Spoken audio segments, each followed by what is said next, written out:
तो जैसा कि लास्ट एपिसोड के अंदर हमने देखा था, जी मैन जो होता है वो केवल एक ही अटैक कर कर वहाँ पर वे जितने भी पर्सन उसके ऊपर अटैक करने के लिए आ रहे थे उन सभी को एक ही पल में मार देता है। जिसे देखकर तो जो टियानजिन सेक्ट की एल्डर होती है वो भी बहुत ही ज़्यादा घबरा जाती है और वो घबराते हुए अपने मन में सोचती है कि अच्छा हुआ कि इस पर्सन ने मुझे टारगेट नहीं किया, नहीं तो मुझे नहीं लगता कि मैं यहाँ पर जिंदा भी बच पाती। और उसके इतना बोलते के साथ ही जो जनरल होता है वो भी जी मैन की तरफ देखने लगता है और जी मैन की तरफ देखते हुए अपने मन में सोचता है कि वो सच में इन्हें देखकर ऐसा लगता है कि इनकी जो रियल स्ट्रेंथ है उसे मैंने सच में अंडर एस्टिमेट कर दिया था, ये लोग इतने भी कमज़ोर नहीं है।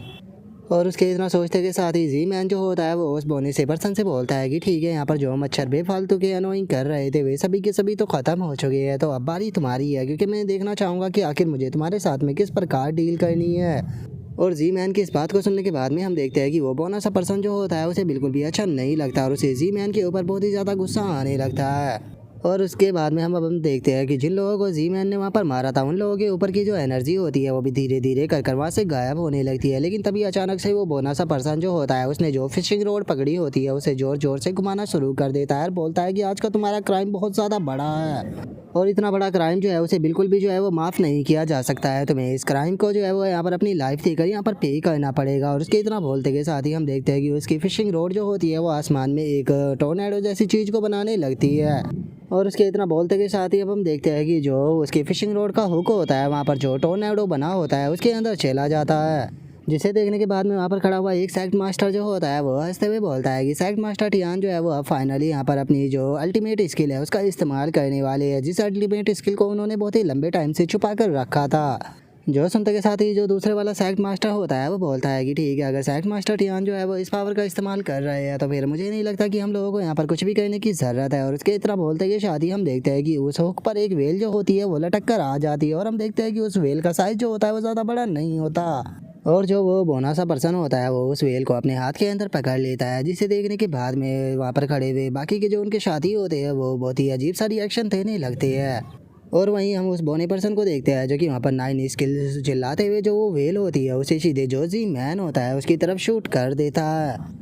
और वहाँ पर उस वेल को देखने के बाद में जो लीकिंग होता है वो जोर जोर से हंसने लगता है, हंसते हुए बोलता है कि जो लेजेंड्स है उनका कहना है कि जो खून है ये बड़ी सी फिश इसका साइज जो होता है वो 100 मील से भी ज़्यादा बड़ा होता है, लेकिन तुम तो यहाँ पर जो ये छोटी सी मछली है इसे कौन बता रहे हो, क्या सच में तुम्हें ऐसा लगता है कि यहाँ पर तुम्हारी इस बात के ऊपर कोई भी पर्सन जो है वो यकीन करेगा? सच में यहाँ पर तुम्हारी इस बात को सुनने के बाद में तो यहाँ पर मुझे लगता है कि मैं हंस कर ही मर जाऊँगा। और इतना बोलकर लीकिंग जो होता है वो यूनफी से बोलता है कि जूनियर ब्रदर यूनफी, मुझे लगता है कि इसके लिए यहाँ पर जो आपके मास्टर है उनके स्वord इस्तेमाल करने की कोई ज़रूरत नहीं है, इस छोटी सी फिश को तो आप यहाँ पर ख़त्म ही कर सकते हो। जो सुनते के साथ ही जो यूनफी होता है वो जी मैन के पास में आ जाता है और जी मैन के पास में आते हुए बोलता है कि मास्टर प्लीज़ इस छोटी सी फिश को मुझे हैंडल करने दीजिए। जो सुनकर जी मैन उसे बोलता है कि चलो ये काफ़ी अच्छी बात है, यहाँ पर ये काफ़ी अच्छी अपॉर्चुनिटी है, मैं भी देख पाऊंगा कि तुम यहाँ पर कितना इम्प्रूव करे हो। जो सुनते के साथ ही यूनफी जो होता है वो उस फिश के ऊपर अटैक करते हुए बोलता है कि मास्टर टेंशन मत लीजिए, मैं आपको डिसअपॉइंट नहीं करूंगा। और इतना बोलते के साथ ही जो यूनफी होता है वो अपनी स्वॉर्ड को सीधे जो वो फिश होती है उसकी बॉडी के अंदर डालकर जो वो फिश होती है उसे वहाँ पर छोटे छोटे भागों में बांट देता है, जिस कारण वो फिश वहीं पर ही खत्म हो जाती है। और उस फिश को इतनी आसानी से ख़त्म होता हुआ देखने के बाद में खुद यूनफी जो होता है वो भी बहुत ज़्यादा हैरान हो जाता है और हैरान होते हुए अपने मन में सोचता है ये ऐसा कैसे हो सकता है, ये फिश तो मेरे एक मामूली सी स्ट्राइक को भी नहीं संभाल पाई, क्या सच में इसका अटैक इतना ज़्यादा कमज़ोर था? और यूनफी ये सोच ही रहा होता है, लेकिन तभी हम देखते हैं कि अचानक से वहाँ पर एनर्जी इकट्ठा होना शुरू हो जाती है और जो वो फिश होती है वो दोबारा से अपनी रियल साइज़ में आ जाती है, जहाँ पर कि इस बार उसका साइज़ पहले से ज़्यादा बड़ा हो चुका होता है। जिसे देखकर वो नियान जो होता है वो यूनफी से बोलता है कि सीनियर ब्रदर आप टेंशन मत लीजिए, मैं भी यहाँ पर आपकी मदद जो है वो करने के लिए आ रहा हूँ। और इतना बोलते के साथ ही अब जो वो नियान और जो यूनफी होते हैं वो दोनों एक साथ में मिलकर उस शार्क के ऊपर अटैक करते हैं, जिस कारण उसकी बॉडी दोबारा से डिस्ट्रॉय हो जाती है। लेकिन अगले ही पल हम देखते हैं कि उसकी बॉडी जो होती है वो वहाँ पर दोबारा से बनना शुरू हो जाती है और इस बार उसके जो बॉडी का साइज होता है वो पहले के मुकाबले और ज़्यादा बड़ा हो चुका होता है। जिसे देखने के बाद में लिंग फियो जो होती है वो भी थोड़ी सी हैरान हो जाती है और वह हैरान होते हुए बोलती है कि ऐसा कैसे हो रहा है, आखिर जो ये फिश है इसके ऊपर हम जैसे ही अटैक कर डिस्ट्रॉय कर रहे हैं इसका साइज हर बार बड़ा होता जा रहा है। और लिंग फियो की इस बात को सुनने के बाद में ली टियानजिन जो होती है वो भी ये देखते हुए बोलती है कि मुझे ऐसा लगता है कि यहाँ पर जो ये फिश है ये हमारे अटैक के अंदर से हमारी एनर्जी को एब्जॉर्ब कर खुद को ग्रो कर रही है। जो सुनते के साथ ही ली हाई जो होता है वो बोलता है कि इस फिश की ये रियल पावर है, लेकिन यही इसकी असली कमजोरी भी है, क्योंकि ये एक टाइम तक ही जो एनर्जी है उसे एब्जॉर्ब कर कर अपने शरीर के साइज को बड़ा कर सकती है, लेकिन जिस टाइम पर ये अपने पॉइंट पर पहुंच जाएगी तो उसके बाद में ज़्यादा एनर्जी के कारण इसकी बॉडी ब्लास्ट हो जाएगी। जो सुनते के साथ ही ली किंग जो होता है वो भी पूरे जोश में आ जाता है, और पूरे जोश में आते हुए बोलता है कि ठीक है, तो फिर हम लोग जो है वो किसका इंतजार कर रहे हैं, चलो सभी लोग जो है वो साथ में मिलकर इसके ऊपर अटैक कर कर इसे यहाँ पर डिस्ट्रॉय करते हैं। और इतना बोलते के साथ ही अब हम देखते हैं कि सभी लोग एक साथ में जो वो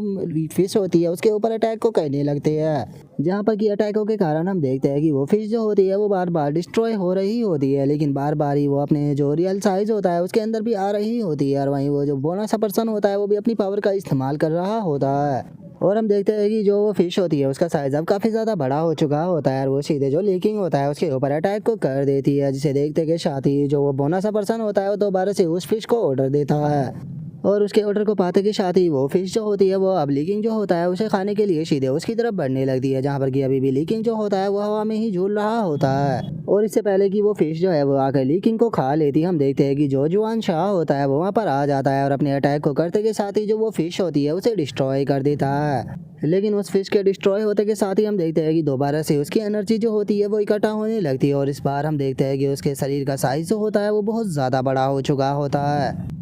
और अब इस चीज़ को देखने के बाद में गो चैंग जो होता है वो जी मैन से बोलता है कि वो लगता है कि उस पर्सन के द्वारा जो ये फिश छोड़ी गई है ये इतनी भी नॉर्मल फिश नहीं है, लगता है कि इसे ख़त्म करना इतना आसान नहीं होने वाला है, तो क्या तुम चाहते हो कि मैं इसे ख़त्म करने में तुम्हारी मदद करूँ। और गो चैंग की इस बात को सुनने के बाद में जो जी मैन होता है वो गो चैंग को मना कर देता है, और गो चैंग को मना करते हुए उसे बोलता है कि नहीं, इस चीज़ की कोई ज़रूरत नहीं है, मैं खुद इसके साथ में डील करूँगा, क्योंकि वैसे भी ये फ़िश जो है वो कोई बड़ी प्रॉब्लम नहीं है। इस फ़िश को ख़त्म करने के लिए तो यहाँ पर मेरी स्वॉर्ड की केवल एक ही अटैक जो है वो काफ़ी होने वाला है। और इतना बोलते के साथ ही जी मैन जो होता है वो फाइनली मयान के अंदर से जो अपनी स्वॉर्ड होती है उसे बाहर निकाल लेता है, और जी मैन के ऐसा करते के साथ ही हमारा आज का एपिसोड जो होता है वो भी यहीं पर ही कंप्लीट हो जाता है। तो नेक्स्ट एपिसोड के अंदर देखेंगे कि आगे क्या होता है। अगर आप लोगों को वीडियो अच्छी लगी हो तो लाइक करना, चैनल को सब्सक्राइब करना। मैं मिलता हूँ आप लोगों से नेक्स्ट एपिसोड के अंदर, तब तक के लिए बाय बाय गाइस।